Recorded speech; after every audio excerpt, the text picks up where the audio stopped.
Back at it with the 6.5 Grendel again.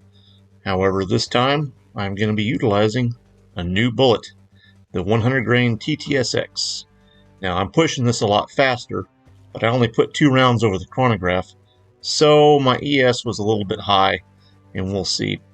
Anyways, took 2 shots like I said, one to get a rough zero, one to kind of finalize, made a small adjustment, and now let's see how they do hunting. So I've got 2 hogs on the left and 3 on the right. 3 on the right are eating grass seed heads. 2 on the left are actually rooting.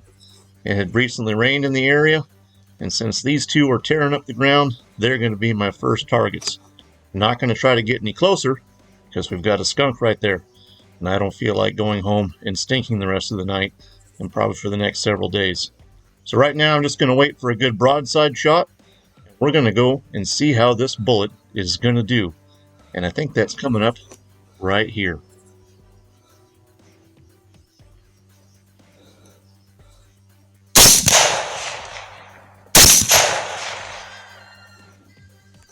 Just to prove that I suck at shooting, I'm going to take a couple of low percentage shots here and whiff on both of them in perfect fashion.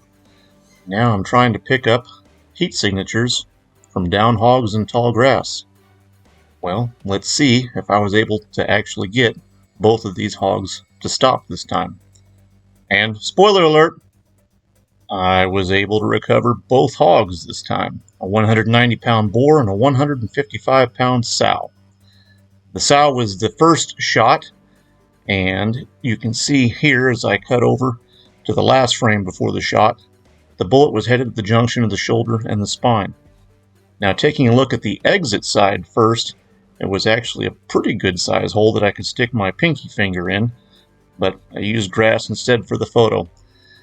When I had flipped her over, there was too much of a mess initially to figure out exactly where that bullet had gone in, but after dragging her over by the bore, I was able to figure out exactly where that bullet had entered, where it had broke the spine and managed to exit out, creating a pretty good amount of damage. There's the entry point. And here in a second, we'll take a look at where the exit point would have occurred.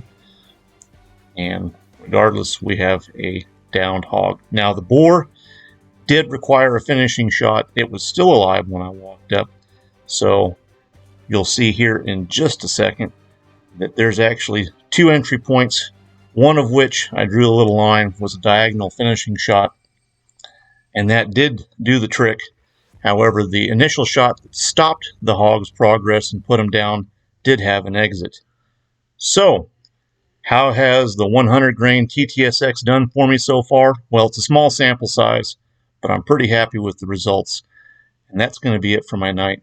And I hope you all have a very wonderful day. Thanks for watching.